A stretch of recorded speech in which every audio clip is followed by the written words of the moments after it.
Welcome, sports fans, to your Week 4 NFL recap. We're going to start off by looking at all the scores from Week 4. We're first going to dive into the games that weren't very close, so we're just going to go on an overview of them. Then we're going to dive into, 8 or 9 matchups that ended up being close. And we're going to go into the specifics. We're going to break down the exciting finishes. There were a lot of exciting, interesting football games last weekend, and we're going to jump right in. Starting off the Week 4 scores, Thursday night wasn't close. The Packers played the Bears. The Packers, I think, had like an 80% chance of winning, and they held on to it as everyone expected. They had a nice, easy 35-14 victory as they improved to 3-1, and the Bears are going to slide down to 1-3. I think the Bears are finally going to go with Mitchell Trubisky next week instead of Mike Glennon. The Saints gave the Dolphins a pretty good handling, a 20-0 victory, shutting out the Dolphins and moving the Saints to 2-2. The Texans had a surprising blowout of the Titans. They dropped a big 57-14 on the Titans, and that puts the Texans at 2-2. The Steelers handled the Ravens pretty easily, held them to 9 points. They win 26-9. The Bengals from 0-3 get their first win of the season against the Browns with a nice 31-7 comfortable victory. The Browns remain 0-4. The Seattle Seahawks on Sunday Night Football, had a blowout against the Indianapolis Colts with a 46-8 cruising. The Seahawks move up to 2-2, and the Colts will fall down to 1-3. Moving on to the more interesting games, the first one we're going to go into is the Patriots against the Panthers. This game was exciting. They were tied 3-3 after the first quarter. The second quarter saw both teams score touchdowns, and then they were tied 10-10. Patriots kicked a field goal. Panthers scored a touchdown. The Panthers are up 17-13. Stephen Gostkowski right before halftime, actually, with a big 58-yard field goal. The Panthers only had a 1-point lead, 17-16 at halftime. Third quarter and the beginning of the fourth quarter, the Panthers were dominant. They scored 2 touchdowns. So with 13 minutes left in the game, they held on to a 30-16 lead. The Pats did score with 8 minutes left. And because I think the Panthers missed an extra point, they were only down by 7 points with 8 minutes left. The Patriots score again with 3 minutes left. An incredible comeback to tie the game 30-30. And then we thought it was going to overtime, but on the last play of the game, the Panthers set up for a 48-yard field goal, and it went through. And the Panthers won 33-30 in an exciting game. Drops the Patriots to 2-2. Not a great start for them. The Jaguars against the Jets had a fun game. They were tied 7-7 after a quarter, and then 10-10 at halftime. The Jets running back McGuire ripped off a big 70-yard touchdown run, and the Jets later kicked a field goal. They had a big 20-10 lead after the third quarter. The Jaguars then had an 81-yard fumble return touchdown. I recommend you go find that highlight. They were still down 20-17. The Jaguars did have a chance to score to take the lead, but with less than a minute left, they actually got stopped, and they had to kick a 22-yard field goal, which was good. That sent the game to overtime, tied up 20-20. 5 straight drives, the teams had to punt. So it was punt, other team gets it, punt, other team gets it, punt, other team gets it, punt, other team gets it, punt. It's such a boring overtime. And the overtime period is now 10 minutes long, so this game was about to be a tie. And with 30 seconds left, the Jets lined up for a 41-yard field goal, kicked it through the uprights, and the Jets win 23-20 over the Jaguars. The Buffalo Bills played the Atlanta Falcons last week. This game, nobody was able to score in the first quarter. It was tied up 0-0. The Falcons did have a narrow 10-7 lead at halftime. The Bills then scored a touchdown in the third quarter. They took the lead 14-10. The Bills had a chance to score another touchdown as they had first and goal, but they settled for a field goal. They led 17-10. In the fourth quarter, the Falcons score a touchdown with 7 minutes left to tie the game at 17-17. Stephen Hauschka drops a 56-yard field goal to give them a lead 20-17 with 4:48 left in the game. The Bills get the ball right back, and Stephen Hauschka does it again with a 55-yard field goal to give them the lead 23-17 with 3 minutes left. And the Falcons, at the end of the game, were in field goal range, and if it was a 3-point game, they could have easily tied the game and sent it to overtime.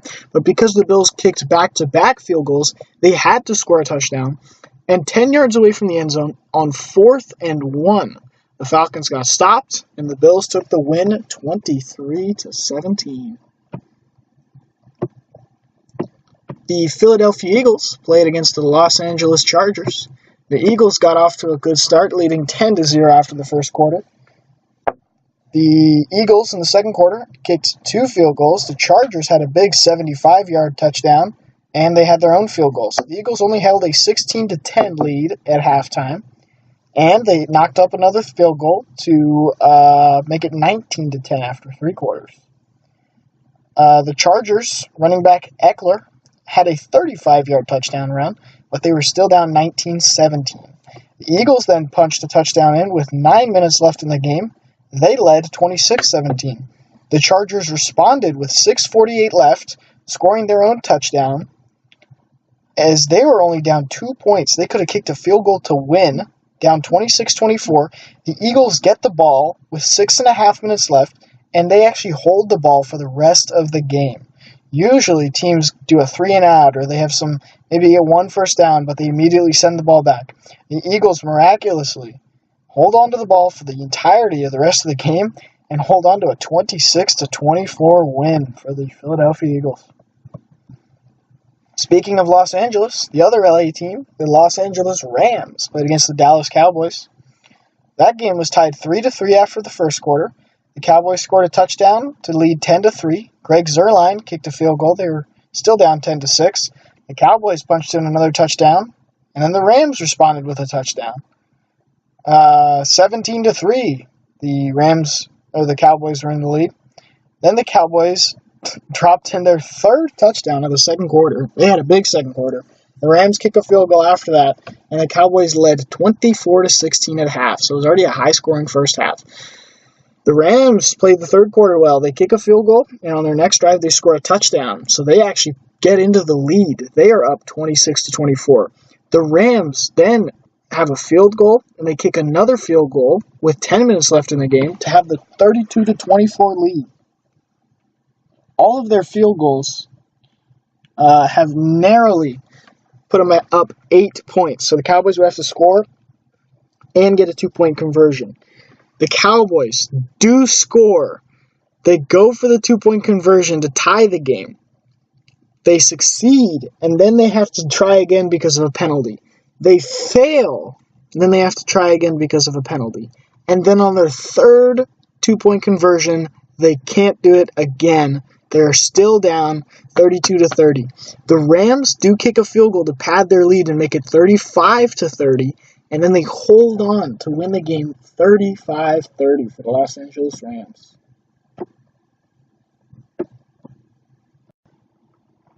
New York Giants versus the Tampa Bay Buccaneers. The Buccaneers started the game scoring 2 touchdowns in the first quarter. They did miss an extra point for one of them, so they had a 13-0 lead.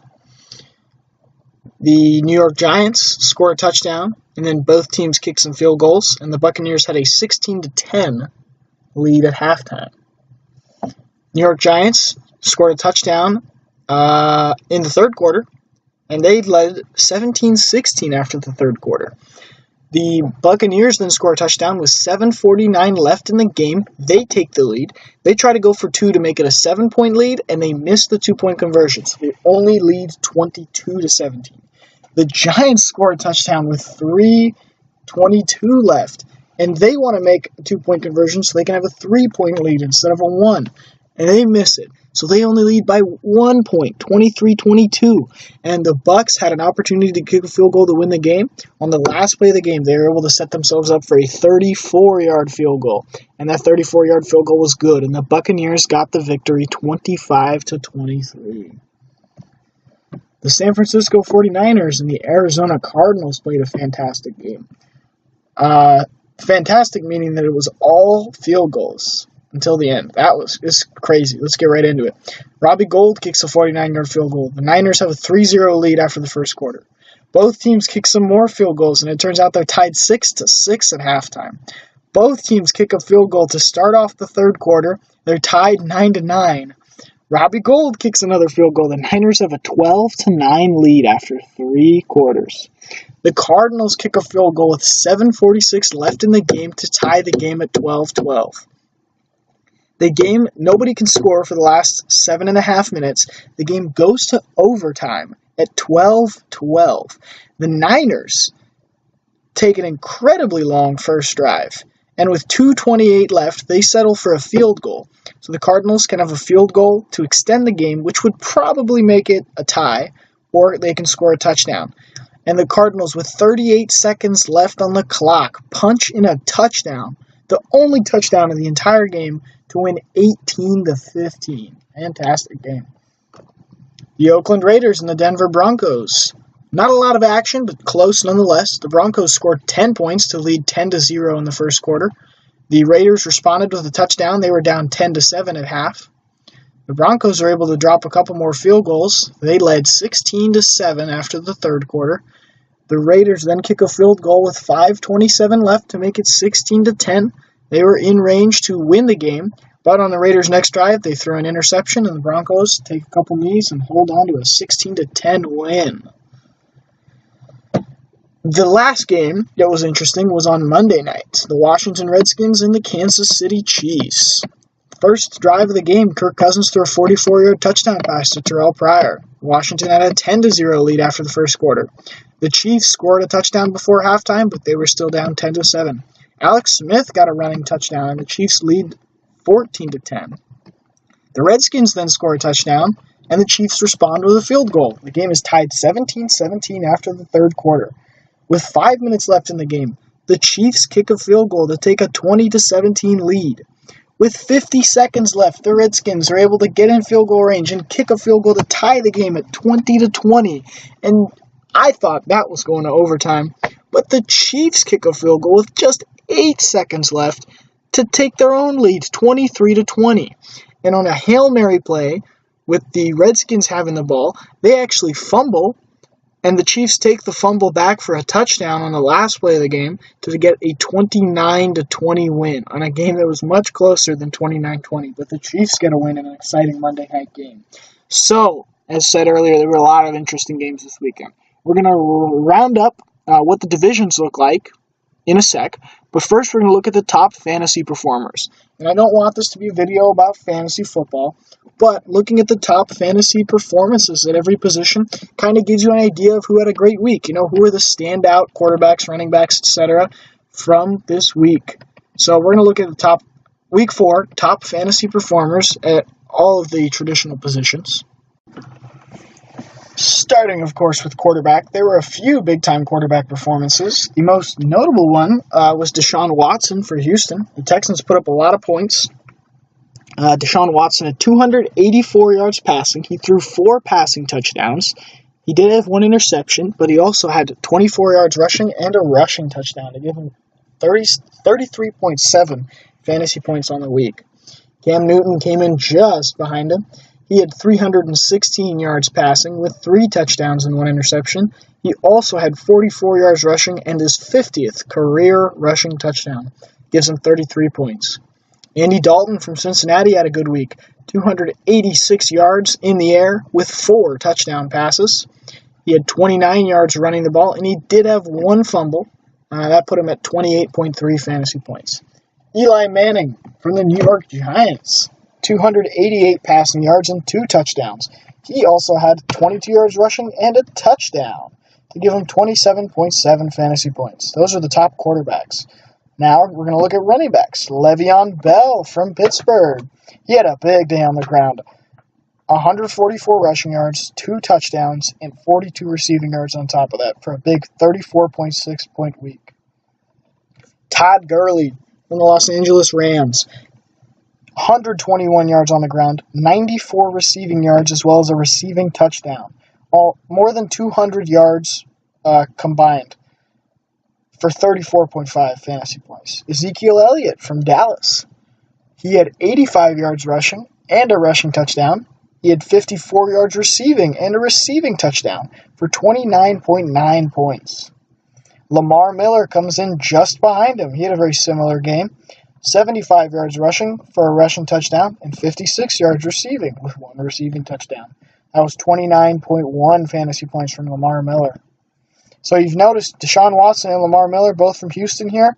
Well, the trend continues. At wide receiver, DeAndre Hopkins had a real nice week.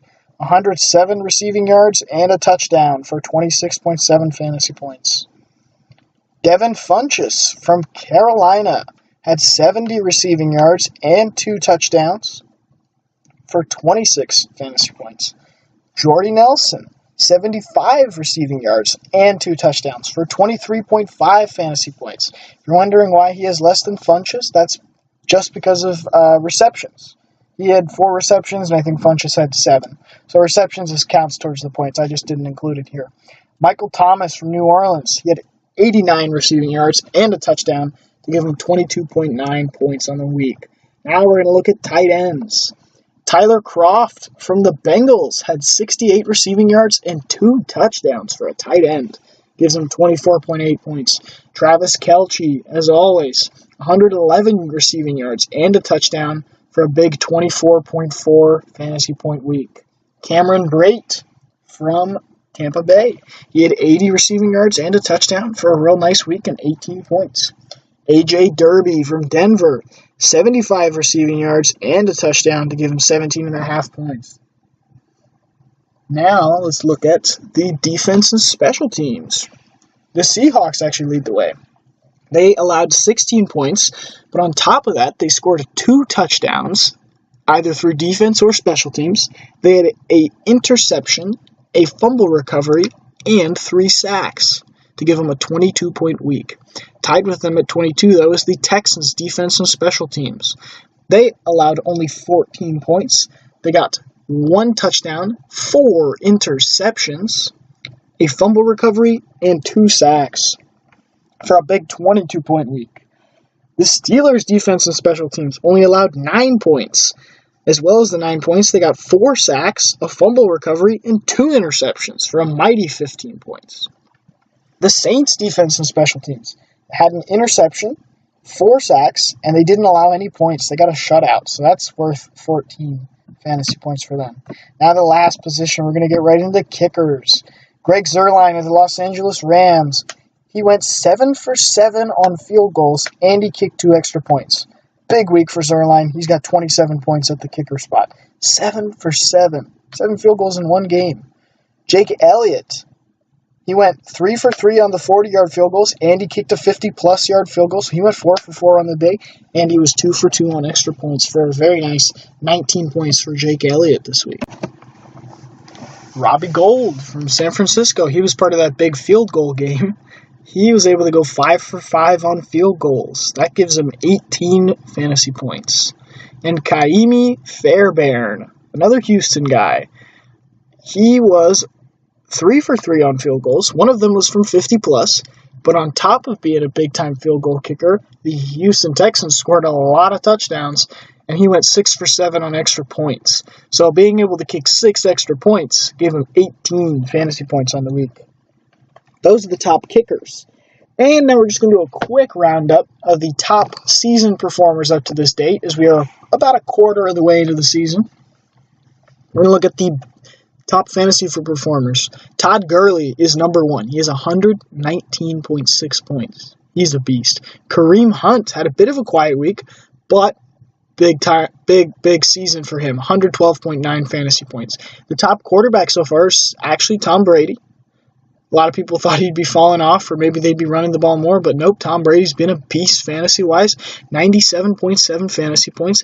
Alex Smith comes in right behind him at 89.6 points, having a great year at quarterback. The top wide receiver and ranks number 5 is Stephon Diggs of Minnesota with 84.9 points. Surprising that he would be the number 1 wideout. And Rob Gronkowski does not rank 6th on the list, but he is the number 1 tight end. So the number 1 tight end is the Gronk 63.8 points. The number one defense this year, surprisingly, defense/special teams, has been the Lions. They've been 57 points, and they have an impressive defense that they've been building for many years. And Greg Zuerlein is by far the number one kicker with 65 points. I think he's at least 15 points above the next guy. Greg Zuerlein is a perfect 14 for 14 on field goals this year. In 4 games, this guy hasn't missed one, and he's attempted 14. Now, there's a couple other guys, maybe one other guy that's perfect on field goals, but they're at like 7 for 7 or 9 for 9. Greg Zuerlein's having an incredible year. He hasn't missed so far, and I'm sure he will, but he's doing great. Now we're actually going to round up the divisions. We're going to look at the playoff odds, and we're going to look at where these teams stand in their divisions. First, we're going to go with AFC West. And let me keep in mind, these playoff odds generated by 538.com. Big shout out to them, one of my favorite websites. Go check them out, 538.com. In the AFC West, the Kansas City Chiefs, they are currently 4-0. They're projected to go 13-3. They're ranked number 1 according to 538, and they are right now the best team at football. They have a 93% chance to make the playoffs and a 76% chance to win the AFC West. Their biggest competition in the AFC West will come from the Denver Broncos, who are currently 3-1, projected to go 10-6, ranked number 6 in the NFL. They have a 60% chance to make the playoffs. You know, they got a good shot at making it as well, and an 18% chance to steal the division from the Chiefs. The Oakland Raiders are currently 2-2. They're ranked number 14 in the league. They're only projected to go 8-8, but they've got a little bit of a chance to make the playoffs as well. They got a 30% playoff odds, as well as a 5% chance to win the division. The Los Angeles Chargers, they're 0-4. They're ranked number 29 in the NFL, and they have a long shot to make the playoffs. They only have a 1% chance to make the playoffs. They are pretty much out of it. Right now, we're just waiting to see when their first win is. Moving right along to the AFC North, the Pittsburgh Steelers are 3-1. They are ranked number 4 in the NFL, and they have 86% chance to make the playoffs, but specifically an 80% chance to win the division. That's the highest in the NFL, and even better than the Chiefs because their division is so easy right now. So they have a very strong chance to come out as the AFC North division winner. The next team is the Cincinnati Bengals. They're 1-3. They're ranked number 20 in the NFL, projected to go 7-9. They got a 16% chance to make the playoffs. They still got an 8% chance to win the division. Baltimore Ravens, they're 2-2, but they're actually ranked below the Bengals. They're ranked number 25 in the NFL. So it's kind of a surprise they're playing this well because they're expected to sort of fall off, probably finish around 8-8. They got 26% chance of making the playoffs. They still got a solid chance and a 12% chance to win the division. They're probably going to be the ones to steal it from the Steelers. But it looks like the Steelers are going to take the AFC North. And the Cleveland Browns, ranked number 32. They are certainly the worst team in football right now, projected to go 3-13. We're waiting to see when their first win is going to happen, and they obviously have a almost 0% chance of the playoffs. Moving right along to the AFC South. Nobody in the AFC South has a winning record right now. This is the worst division in football. The Houston Texans are sitting at 2-2. They're projected to go 8-8. They're ranked number 19 in the NFL. They have a 42% chance to make the playoffs and a 32% chance to win the division. The Tennessee Titans are right next to them at 2-2, projected to go 8-8. Ranked number 23 in the NFL. They have 39% playoff odds and 31% division odds. So there's about a 2-3 chance that the Texans or Titans end up on top of the AFC South. But both of the other teams are in the mix as well. The Indianapolis Colts are sitting at 1-3. They're projected to go 6-10, but hey, they're ranked number 27. They got 18% chance of the playoffs. They got a 13% chance of winning the division. The Jacksonville Jaguars, they are sitting at 2-2 as well. They're projected at 8-8. They have some lower odds of winning the division because they are ranked number 28. They are ranked among the worst teams in the NFL, right next to the Indianapolis Colts and the Browns and whatnot, and the Bears. But somehow they've been able to win 2 games, and that gives them a 31% chance of making the playoffs and a 23% chance of winning the division. This division's wide open. The team that wins it's probably going to be 9-7. Maybe they'll sneak out and get like a 10-6 finish. The AFC East has the New England Patriots. They're sitting at 2-2 right now, but they're projected to go 10-6. They're still ranked number 2 in the NFL, right after the Chiefs. They have a 69% chance of making the playoffs and a 51% chance of winning their division. If they don't win their division, it's probably going to be the Buffalo Bills that take it. Sitting right behind them at 3-1, projected to finish 9-7, the Bills are having a great year. They're ranked number 11 in the NFL. They have a 60% chance to make the playoffs, real solid, and a 37% chance to take the division. After that, we got a couple long shot teams. The New York Jets, they're sitting 2-2. They're projected to be 7-9. They're only ranked number 22 in the NFL, but they got a little bit of a shot to make the playoffs, 15%, and a 6% chance to win the division. After that, the Miami Dolphins, they've already had their bye week as a result of Hurricane Irma. They are only at 1-2. They're projected to finish 6-10. They're ranked number 24 in the NFL. They definitely don't look good, but they still got a 12% chance of making the playoffs, 5% chance of taking the division. Moving into the NFC West, we have the Seattle Seahawks, who are 2-2. They're projected to go 9-7. They're ranked number 9 in the NFL. They're in the top 10. They got a 52% chance of making the playoffs, 43% chance of winning the division. The Arizona Cardinals sit right behind them, also at 2-2. They're projected to go 8-8. They're ranked number 16 in the NFL. They have a 38% chance of making the playoffs and a 30% chance of winning the division. The Los Angeles Rams are actually 3-1. Despite being 3-1 and surprising so many people, they're still projected to go 8-8, and they're ranked number 25 in the NFL. So 538.com still believes this isn't a good football team, despite the fact they've surprisingly currently leading the division. They have a 35% chance of making the playoffs, which is still a good shot for them, and a 26% chance to win the division outright. After that, we got the San Francisco 49ers, another team that we're waiting to see when they will win a game. They are at 0-4. They're projected to go 3-13. They are ranked number 31, so they're right next to the Cleveland Browns there as the worst teams in football, and their chances of the playoffs are pretty much zero.